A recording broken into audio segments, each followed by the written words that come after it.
Salut l'équipe, bienvenue aujourd'hui pour un nouveau live. Aujourd'hui, live sur les spoils complets de One Piece. Il est hyper tard, donc effectivement, ils sont sortis il y a quoi, une demi-heure.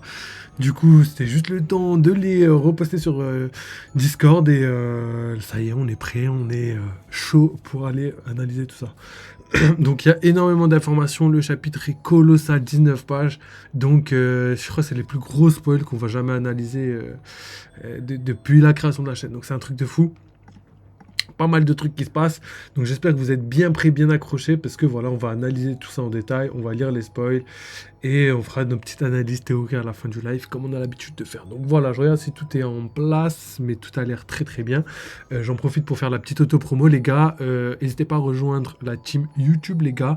Il y a la petite souscription automatique, si jamais vous voulez, enfin c'est pas automatique, mais c'est plus à la souscription payante là, l'abonnement quoi, si jamais vous voulez participer de manière financière au développement de la chaîne, n'hésitez pas les gars, ça aide de ouf la chaîne pour les concepts, pour développer de nouveaux concepts, faire de nouvelles choses, donc n'hésitez pas.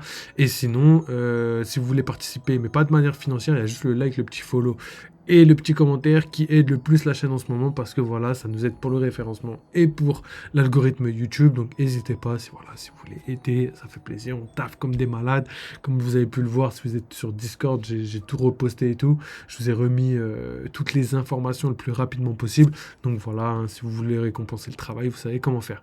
D'ailleurs, il y a le Discord, on en parlera tout à l'heure, et à part ça, il y a le Twitter où je mets des petites infos, j'ai encore mis des infos tout à l'heure, donc let's go les gars, on a fait le tour de la petite auto-promo. Merci à tous ceux qui ont participé et à tous ceux qui vont le faire. Et pour les autres, bah, c'est pas grave, mais les frères, surtout là, je vous vois, hein, surtout les mecs là qui reviennent très très souvent sur les stats, je vous vois, mais qui veulent pas s'abonner, qui veulent pas. C'est pas grave, les frères, mais je vous aurai à l'usure comme je dis à chaque fois. Donc c'est parti, les gars, j'espère que vous êtes bien prêts parce que là, ça va être colossal. On va essayer de faire vite parce qu'il y a vraiment beaucoup d'informations à traiter. Donc, c'est parti, les frères. Ouais, j'ai pas fait exprès. Ok, donc voilà ici tous les petits spoils. Donc là, comme vous pouvez le voir, on a commencé. Donc ça, c'est les spoils normaux d'hier qu'on a analysé. Et là, il y a tout ça, les gars. Vraiment tout ça. Donc là, c'est presque habituel. Mais là, on a vraiment... voilà, à la fin, on voit qu'il y a beaucoup d'informations qu'on a l'habitude de voir. Donc j'espère que vous êtes bien prêts parce que voilà, on va tout analyser en détail. Dernière petite chose à faire avant de lancer. Et ce sera bon. C'est parti. Normalement, si ça veut bien marcher. Voilà. Ok les gars. Donc aujourd'hui, One Piece, chapitre 1120 qui s'appelle donc Atlas. Hein. Je pense que depuis hier, vous savez pourquoi on l'appelle comme ça. Parce que malheureusement, le chapitre pour elle va très mal se finir. Voilà, donc petit spoil sur les spoils. Je suis mort. Donc, on commence. Le chapitre commence par un flashback qui se déroule il y a 26 ans à Punk Hazard. À cette époque, de nombreuses forêts vertes et des palmiers entouraient les installations de Punk Hazard. Donc effectivement, ça on l'avait déjà vu. Bon là je pense qu'on aura quand même des informations supplémentaires dans le sens où on aura des plans différents. Mais c'est vrai qu'avant le combat d'Aokiji et de Akainu, pardon. Effectivement, c'était une ville luxuriante, tropicale, avec plein de végétation et tout. Et c'est à cause de leur combat que je dirais pas la météo même, mais plutôt vraiment, c'est pas que la météo, c'est vraiment l'ADN même de l'île a changé complètement. Avec deux contrastes très très forts, un côté volcanique, un côté glacial, qui montre un petit peu l'étendue de la puissance de certains fruits du démon et surtout quand on a une grande maîtrise. Donc voilà, on va pas revenir là-dessus, mais vous avez capté. Donc il y a deux hommes qui discutent à l'entrée de Punk Hazard. Ces deux hommes, je pense que vous avez dû le voir dans la précédente vidéo, c'est donc Vegapunk et Clover. Donc Vegapunk qui est accompagné de ses deux dragons et Clover. D'ailleurs, dragon qui était censé être très très agressif. Peut-être que Vegapunk avait un moyen de les tenir en laisse, entre guillemets. Hein. Donc on continue. Clover supplie Vegapunk de l'aider dans ses recherches sur le siècle oublié car il a besoin de connaissances dans d'autres domaines. Vegapunk refuse, affirmant qu'il est désormais un homme du gouvernement mondial.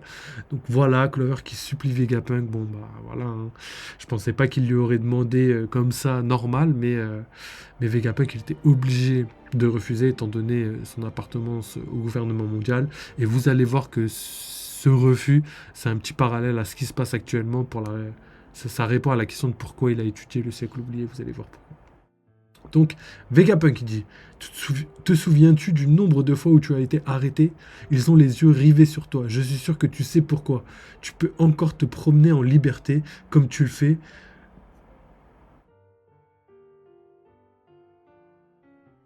Comme tu le fais, ok.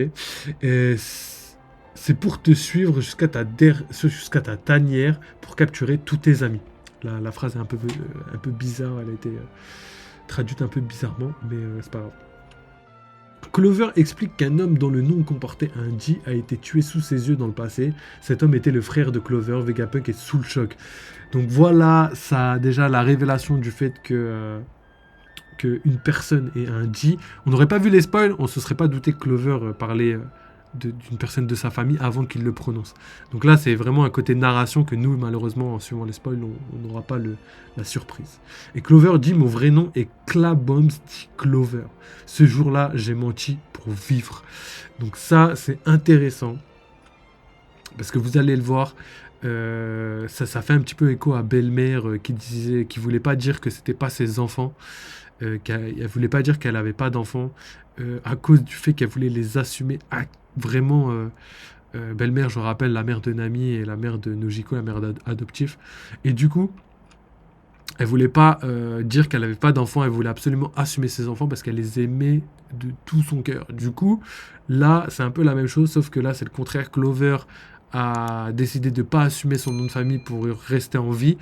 Et d'un côté, il a bien fait parce qu'il fallait qu'il porte cette étincelle, il fallait qu'il porte cette voix et qu'il venge son frère d'une certaine manière qui est la bonne du coup. Malgré le fait qu'il croit qu'il a fait une erreur ce jour-là en abandonnant son nom, en pas assumant son nom et en laissant les gens croire que la personne qui a été tuée, c'était pas son frère, et ben, il aura pu dédier toute sa vie à rembourser sa dette, en tout cas penser ses plaies par rapport à son erreur. Je pense que vous avez vous avez capté un petit peu le parallèle qu'il y a entre le fait de prononcer son nom de famille, etc., etc. Donc juste pour finir avec le petit dialogue de Clover, Clover dit, es-tu en train de me dire que il y a des gens dans ce monde qui méritent d'être tués juste parce qu'ils sont nés ou parce qu'ils ont prononcé leur nom? Donc voilà, en gros, ce qu'il en a tiré. Et c'est la réalité, à partir du moment où tu appartiens à un clan Deji, malheureusement pour toi, c'est la fin. D'ailleurs, Joy Boy, je pense que c'est un surnom, et je pense que c'est un G, hein, je pense qu'il n'y a pas, il y a pas de débat là-dessus, et que son nom peut-être aura une incidence sur le futur. Donc voilà, tout ça pour dire que malheureusement, Clover a perdu son frère très très jeune, et je pense que c'est l'élément déclencheur qui a fait qu'aujourd'hui il a dédié toute sa vie à la recherche des poneglyphes, à la recherche des réponses par rapport au siècle oublié. Et Vegapunk, on voit très bien qu'à l'époque, il n'était pas du tout dans cette optique de recherche, de réflexion par rapport à tout ça. Et je trouve que ça explique beaucoup de choses par rapport à ses choix et ses décisions actuelles. Alors cependant, Vegapunk répète qu'il n'aidera pas Clover. Vegapunk dit aussi qu'il oubliera ce que Clover vient de dire. Bon bah, c'est mieux pour Clover pour éviter qu'il se fasse tuer, même si ça n'aura rien changé au final. Mais par respect déjà pour son amitié et tout, heureusement il l'a pas poucave, mais c'est des choses qui auraient pu très bien se passer. Pendant que Vegapunk marche à l'intérieur de Punk Hazard, Clover dit quelque chose de plus. Clover, donc c'est Clover qui parle, Vegapunk, je vais résoudre le problème. Attends, j'entends une voix qui vient du passé. Donc là, c'est très bizarre. Je pense que là, c'est des révélations, on peut en tirer des conclusions. En fait, je pense personnellement que c'est un lien avec la voix de toute chose. Donc, est-ce que la voix de toute chose a un lien avec les G? On a déjà émis cette... Enfin, quand je dis on, c'est vraiment nous, la communauté One Piece au total. Vraiment, la communauté One Piece mondiale a déjà émis cette hypothèse dans sa tête. Est-ce que la voix de toute chose est liée au G? C'est vrai que étroitement, elle pourrait être liée au G, mais on a beaucoup de personnes qui ont la voix de toute chose et qui ne sont pas liées au G. Et on a aussi des G qui semblent pas être réceptifs à la voix de toute chose. Donc, c'est peut-être une fin d'Oda, c'est peut-être quelque chose qui ressemble, mais Pour l'instant, on n'a pas de... On n'a rien qui pourrait prouver ça, tout simplement. Donc on verra, mais gardez bien ça en tête. Je vais résoudre, ok. Donc retour à 22 ans en arrière, Vegapunk et César apprennent qu'Ohara a été détruite par le Buster Call. César dit qu'il veut voir le massacre lui-même. Vegapunk est triste. Donc ça, ouais, malheureusement, c'est la suite logique des événements. Hein. Après cela, Vegapunk visite Ohara. Cette scène se déroule juste avant le flashback que nous avons vu au chapitre 1066, lorsque Dragon est apparu à Ohara. Vegapunk pleure devant le lac d'Ohara en regardant l'affiche de Nico Robin. Vegapunk. Vous êtes tous morts pour sauver cette pile de livres. Qui serait assez fou pour risquer sa vie pour poursuivre vos recherches? Et ça, c'est marrant qu'il dise ça, parce que voilà, tout... Je pense que là, c'est la naissance... c'est la naissance de ce que... de la volonté de Vegapunk. Enfin, c'est comme si Clover avait transmis sa volonté à Vegapunk, et que Vegapunk, là, même contre son gré, même contre sa volonté, a voulu vraiment en parallèle. En fait, c'est ça le délire. C'est que d'un côté, il y a son côté qui veut pas assumer en mode mais jamais j'aurais envie de provoquer le gouvernement mondial, de faire des recherches sur des choses interdites, etc. etc. Et de l'autre côté, on a la réalité qui fait que toute sa vie, il va peut-être s'en mordre les doigts de pas l'avoir aidé ou je sais pas, hein, le fait que ce soit son ami qui partage énormément de points communs avec lui, il pouvait pas laisser toute l'œuvre de la vie de Clover à la déchette, quoi. Il était obligé, je pense, de continuer ses recherches, même si au moment où il prononce ses paroles, il n'était pas convaincu de poursuivre... Ça, en tout cas, c'est un joli parallèle dans le sens où il le dit et au final, il ne sait pas encore qu'il va le faire. Dans tous les cas, c'est lui qui va reprendre parce que personne ne peut reprendre. Et c'est aussi ce que la phrase veut dire en un sens. Donc, retour au présent. Le message de Vegapunk continue. Donc, Zeph et Patchy écoutent le message dans le baraché. Nous voyons aussi Tequila Wolf, où des gardiens fouettent des prisonniers. Donc Tequila Wolf, si je me trompe pas, je suis pas sûr, mais je crois que c'est la meuf d'Impel Down, non? Je crois que, en plus, ça parle de gardiens qui fouettent des prisonniers. Ah, c'est aussi le nom du pont. Peut-être qu'ils se sont trompés. Parce que Tequila Wolf, c'est le nom du pont. Ah, ok. Donc c'est pas du tout ça. Ah ouais, moi je pensais qu'ils avaient stoppé. En fait, Tequila Wolf, c'est le nom du pont où Robin elle a été envoyée. C'est un pont qui est censé relier deux endroits hyper éloignés. Et ça fait plus de 200 ou 300 ans, je crois que ça fait vraiment très très longtemps qu'il a été construit. Et le pont en question est censé relier deux endroits pour fluidifier les échanges, les routes commerciales, etc. etc. Donc c'est ouf. Et du coup, les prisonniers qui sont là-bas, ils font des... ils construisent le pont de génération en génération. C'est-à-dire que les darons construisaient déjà le pont, les enfants construisent le pont, et la suite continuera de construire le pont. On a eu une intervention donc, de Dragon pour éviter que ça continue, mais bon, là, on comprend que malheureusement, rien n'a changé. Rien n'a changé, malheureusement. On est toujours dans un monde où... ils ont pu aider quelques personnes à s'enfuir, etc., etc., mais la plupart des gens, et même potentiellement d'autres personnes, d'autres esclaves, continuent de construire le pont. Moi qui pensais que c'était terminé après ça, bah non. Les Tenryubito ont dû agir et faire en sorte que le pont continue de grandir. Donc c'est parti. À Egghead, donc là on retourne dans le présent. Et surtout on retourne à Egghead, on voit Robin... qui est très émue en écoutant le message de Vegapunk. Elle se couvre les yeux avec sa main. Donc effectivement déjà ça répond à beaucoup de questions, parce que là sur la chaîne déjà on se posait la question de savoir est-ce que tout le message de Vegapunk il est entendu, comment ça se passe, la transmission comment elle est faite, vu le niveau de destruction de l'île, est-ce qu'il y a des haut-parleurs encore actifs, est-ce qu'il y a des caméras encore actives pour pouvoir regarder le message de Vegapunk. Et d'ailleurs il y a un truc qui m'a fait tilter il y a pas très longtemps, c'est que le message de Vegapunk, c'est un message qui a été voulu pour être en vidéo. C'est-à-dire que pour moi, l'intérêt de mettre la vidéo, c'est qu'il va montrer quelque chose. Vegapunk va sûrement montrer quelque chose. Sinon, à quoi servirait le fait de mettre la vidéo?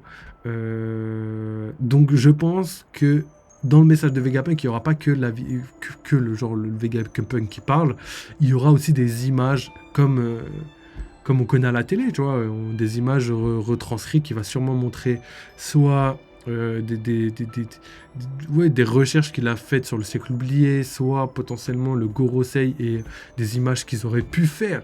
Parce que ça, moi, je pense que ça pourrait être pas mal, ou même des images en direct de ce qui se passe à Egghead, peut-être montrant le Gorosei tuer Vegapunk, ou des choses comme ça. Je pense que c'est des choses qui pourraient faire justement changer la vie des gens par rapport à leur appartenance au gouvernement mondial. Parce qu'on a vu déjà au début du message qu'il y avait beaucoup de personnes qui disaient non mais c'est impossible, ça peut pas être le gouvernement mondial. Rappelez-vous, c'est Luffy qui avait pris la tête de l'île, etc., qui avait attaqué l'île et tout, donc il y a beaucoup plus de chances que ce soit le pirate qui ait fait le mal que ce soit le gouvernement mondial qui représente le bien. Donc là, ça me fait porter déjà juste ça, juste le fait que ce soit en vidéo, qu'il ait laissé 10 minutes aux gens de bien installer leur matériel vidéo, etc., pour pouvoir retransmettre tout ça via l'escargophone. Pour moi, ça montre clairement une chose très précise, très simple, c'est que pour moi, vraiment, va y avoir un événement qui va être retransmis. Soit ça va être du direct retransmis via le diffus escargophone, hein, comme on l'a déjà dit précédemment, ou soit ça va être quelque chose du passé, des informations que les gens ont besoin de voir pour prouver la réalité des choses. Hein. Je pense que la meilleure preuve, c'est une bonne vidéo sur ce qui se passe réellement dans le monde, potentiellement des gens, ouais, de l'esclavagisme, des trucs comme ça qui seraient montrés au grand public. Je pense que ça pourrait être l'incident de Egghead et pourrait vraiment augmenter les rangs de l'armée révolutionnaire, pourrait aussi potentiellement faire en sorte que certaines personnes qui n'étaient pas du tout au courant soient au courant. Donc voilà, pour moi, c'est quelque chose qui pourrait très prochainement arriver. Gardez bien ça en tête, parce que pour moi, la vidéo, le fait que le choix ait été porté sur un côté vidéo, va pas servir à rien. Donc gardez bien ça en tête. Donc voilà. Ensuite, deuxième point que je voulais clarifier aussi, c'est que sur la chaîne, on se demandait vraiment si du coup les Mugiwara, etc., pouvaient entendre, comme on l'a dit juste avant de parler du côté vidéo. Et au final, on a la révélation. Donc, on a bel et bien des personnes. Donc, Robin est avec le groupe de Nami, etc., etc. Donc, on a bien des personnes enfin, en tout cas, des personnes de l'équipage des Mugiwara qui ont connaissance du message et de ce qui se passe. Je ne sais pas si le message était retransmis dans toute l'île via les haut-parleurs et tout. Mais en tout cas, ce qui est sûr, je pense quand même, après ça, je pense que maintenant, on peut en être quasiment sûr. Mais ce qui est sûr, c'est que, en fait, ce qui m'interroge le plus, c'est de savoir, est-ce que tous les Mugiwara ont pu entendre tous les détails, etc., etc. Je pense pas. Je pense que justement, il y aura des zones d'ombre, il y aura des zones à clarifier. Et comme je l'ai dit, toutes les informations qu'on n'aura pas dans ce chapitre, on les aura à Elbaf. Pourquoi? Parce que voilà, toute la connaissance qui a permis à Vegapunk d'émettre toutes ces théories sont à Elbaf. Donc c'est les connaissances de Wara, vous avez capté, tout est lié. Et à Elbaf, on aura les réponses suite à, je sais pas, aux recherches de Robin, ou je sais pas, révélation peut-être d'un membre de l'équipage de Roger, ou même à Guardisauro, le gardien des livres, qui pourrait garder justement les révélations pour les révéler à Robin. Donc voilà, je pense que le prochain arc, ça va être l'arc de Robin, de Usopp, et à voir. Et à voir, je pense qu'il y aura aussi du Nika forcément, et potentiellement Kid, Bonnie aura peut-être un rôle à jouer là-bas, mais on va déjà discuter de tout ça. Alors, Vegapunk. L'histoire est écrite par les gagnants, les voix des perdants sont faibles, enterrées profondément sous la mer, mais après de nombreux sacrifices, j'ai été en mesure de déterminer certaines des vérités enfouies, et je les ai transmises au monde. Je prie pour que mon message ait été diffusé en toute sécurité. Donc ça c'est ouf. Ça c'est ouf, parce que voilà, on a donc un Vegapunk qui clairement montre que il a donc cherché les voies des perdants, on va dire, pour rétablir la vérité. parce que justement, la vérité qu'on connaît actuelle est malheureusement fausse, hein, sinon il n'y aurait pas de siècle oublié. Et je pense sincèrement que Vegapunk va émettre encore quelque chose qui va potentiellement chambouler le monde. Et je dirais même potentiellement deux choses qui va pouvoir parler. Donc là, on va commencer avec les G, et après, on va pouvoir parler de pas mal d'autres choses. Mais je pense que la révélation des G va commencer à arriver. Et comme je vous l'ai dit, c'est marrant, comme je vous l'ai dit, on n'aura qu'une partie, on n'aura pas la révélation finale. On aura par exemple les G vont... les G sont ceux qui transmettent la volonté, les G sont ceux qui, qui sont les ennemis des dieux, mais pour une bonne raison. Peut-être on aura les raisons et tout, mais on n'aura pas la définition complète, c'est ce que je pense en tout cas. Alors, retour au Labo Phase. Zoro et Jinbei sont maintenant sur le Thousand Sunny. Nejuro a été projeté au loin, mais il revient.